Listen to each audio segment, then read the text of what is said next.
No, nahajamo se v prostorih nekdanjega skladišča občinskega štaba Teritorialne obrambe Kamnik, kjer ima sedaj v bistvu muzej Kulturno-zgodovinsko društvo Triglav. Danes vam bomo predstavili nekaj o uniformah Teritorialne obrambe od njenega nastanka leta 1968 pa do leta 1992, ko se v bistvu postane to Slovenska vojska.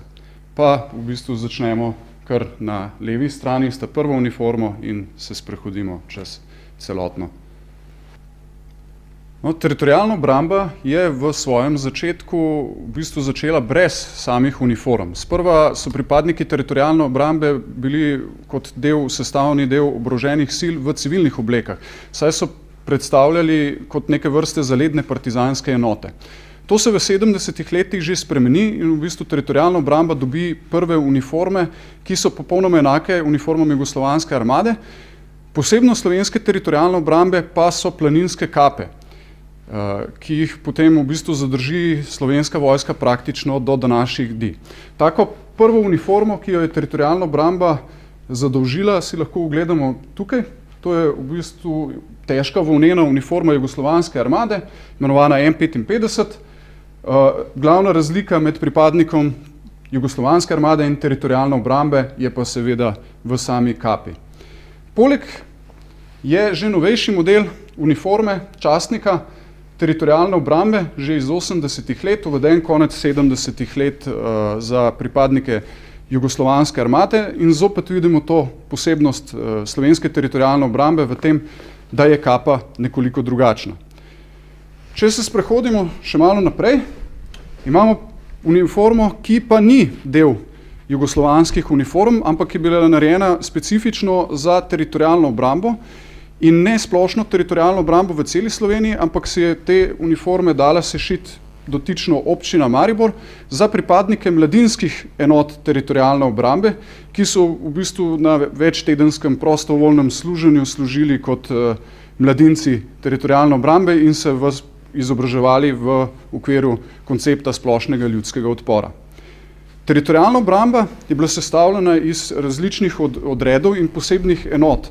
To so bile razne enote, diverzantske, protidiverzantske čete, čete za specialno, protispecialno delovanje. Tudi te enote so si v bistvu kupovale svoje lastne uniforme. Tako lahko tukaj vidimo uniformo, ki je bila razvita za 63. padalsko brigado v Nišu, ampak si je te uniforme privoščila tudi diverzantska enota Slovenske teritorialne obrambe in zopet lahko vidimo to glavno razliko med jugoslovansko vojsko in teritorialno obrambo v tem, da je kapa posebej narejena planinska za pripadnike teritorialne obrambe v okviru teh diverzantskih, protidiverzantskih enot. Seveda, ko govorimo o uniformah teritorialne obrambe, ne moremo mimo tega, da bi omenili tudi slovensko milico, kajti tudi slovenska milica je v primeru vojnih razmer razporejena kot del oboroženih sil teritorialne obrambe. Tako imamo tukaj uniformo inšpektorja slovenske milice iz obdobja praktično pred osamosvojitvijo tam konca 80-ih let. No, naprej imamo eno prav zanimivo in posebno uniformo. Skratka, v 80-ih se nekako pojavi potreba po modernizaciji same opreme, oborožitve in seveda tudi uniform teritorialne obrambe. Tako začne teritorialna obramba poleg jugoslovanske armade razvijati tudi svoje lastne uniforme. In leta 1989 se nekako pojavi ta dizajn uniforme, ki je kamuflažni vzorec v bistvu razvit za jugoslovansko armado v slovenski firmi MTT Maribor, tekstilni tovarni Maribor. Sam material pa je razvit v opremi Kočevje in je paropropusten material, ki se imenuje Porotex. Te uniforme smo lahko tudi videli leta 90 na tistem znanem postroju 27. zaščitne brigade v Kočevski Reki, ko so po televiziji zaobšli posnetki v bistvu pripadnikov teritorialne obrambe v novih uniformah z novo oborožitvijo in novo opremo. Novo opremo, no, tudi če tukaj omenim, vidimo tudi pasovi niso več usnjeni, ampak gre za ameriške pasove po NATO standardu. Naprej imamo srajco pripadnika diverzantskega odreda pokrajinskega štaba TO Primorske, Severne Primorske, Kot vidite, gre tudi za nekoliko drugačen kamuflažni vzorec, ki je bil do tedaj v uporabi v posebnih enotah in specialnih enotah milice. Podobno uniformo bomo srečali tudi kasneje. Gre pa zopet za v bistvu privatno nabavko lokalnega občinskega štaba teritorialne obrambe za to dotično enoto, četo za samo diverzantsko delovanje. S tem smo v osnovi pokrili nekako obdobje do samega procesa osamosvojitve, zdaj bomo pa v bistvu prišli na sam potek osamosvojitve. Maja 1991 so se v učnih centrih pričela urjenje prvih slovenskih nabornikov in te nabornike je bilo treba opremiti z novo opremo in novimi uniformami. In ker seveda plan bil že, da se bomo tudi od Jugoslavije odcepili na tak ali drugačen način, je bila potreba, da se te uniforme tudi ločijo od uniform Jugoslovanske armade. Ker če smo predhodno bili priča, da so vse te uniforme nekako vsaj podobne na nek način uniformam oboroženih sil SFRJ, so te uniforme naprej nekoliko drugačne. Prva uniforma pred mano je uniforma stotnika Antona Kresala z same razglasitve samostojnosti pred parlamentom. Gre za svečano uniformo pripadnika teritorialne obrambe, častnika teritorialne obrambe, ki je bila samo za to svečanost narejena in ulepšana, zato da bi samo svečano dejanje dviga in simbolično dejanje dviga nove slovenske zastave izpadlo nekoliko bolj svečano. Naprej imamo bojno uniformo nabornika teritorialne obrambe. Kot lahko vidimo, gre za popolnoma drugačno uniformo, kot smo jih bili do sedaj vajeni, gre za moderno uniformo po NATO standardih. Te uniforme so bile poskusne uniforme za prvo generacijo v učnih centrih Hik in Pekre. Prepoznamo pa to pripadnost učnim centrom tudi po sami oznaki na rokavu, tako imenovani enki.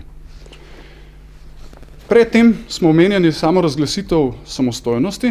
No, če boste pogledali posnetke same razglasitve, boste videli tam, da so različne enote v postroju različno opremljene.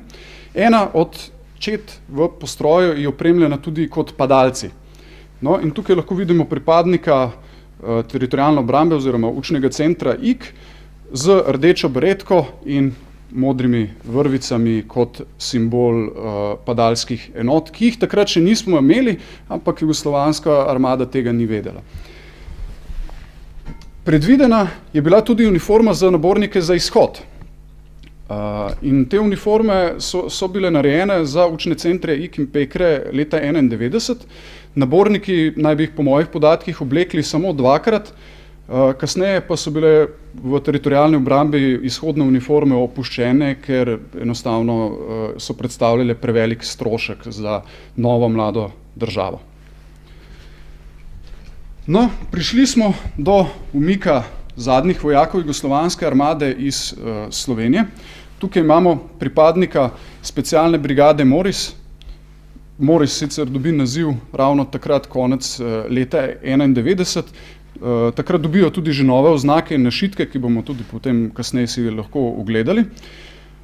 Gre za neprebojne jopiče in čelade ameriške izdelave, ki so bile kupljene ravno v nekem obdobju tik po koncu spopadov v Sloveniji. V samem postopku umikanja jugoslovanske armade in pri spremljanju tega umika pa lahko pripadnike teritorialne obrambe oziroma specialne brigade Moris vidimo opremljene v tej postavitvi pred nami. No, za zaključek pa se zopet vrnemo k slovenski milici. Tukaj je bojna uniforma pripadnika posebnih enot slovenske milice. Zopet tako imenovan tiger vzorec, ki smo ga srečali že prej pri diverzantskih enotah teritorialne obrambe.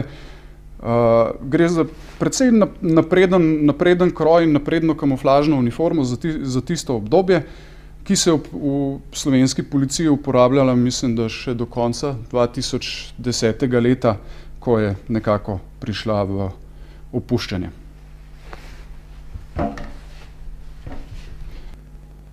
No, leta 1991 teritorialna obramba v sklopu nove zunanje podobe dobi tudi nove oznake prepoznavnosti in del teh oznak si lahko ogledamo tudi v tem okvirju. Tu je recimo splošni znak, splošni našitek pripadnosti teritorialne obrambe Republike Slovenije. Poleg nje lahko vidimo našitek enka, tako imenovane enko za pripadnike učnega centra IK in Pekre prve generacije slovenskih nabornikov. Spodnji našitek je za pripadnike pokrajinskega štaba Ljubljana in se je nosil na desnem rokavu bojne uniforme ter prej omenjeni našitek specialne brigade Moris, kakršne lahko že vidimo oktobra 1991 v Luki Koper. Poleg tega so precej popularne takrat postale tudi razne značke, ki so jih pripadniki teritorialne obrambe zelo radi nosili.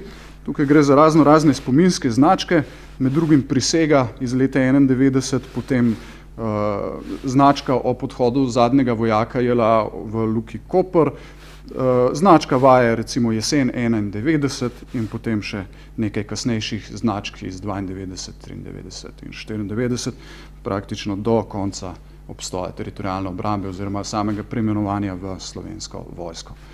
Morda omenim še tole značko. Tukaj gre za znak Obranili domovino.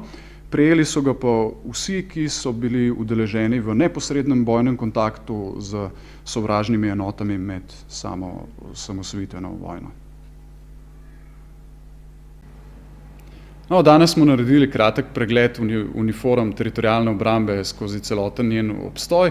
Naslednjič pa bomo kaj več povedali in si ogledali zbirko same oborožitve in opreme teritorialne obrambe Republike Slovenije.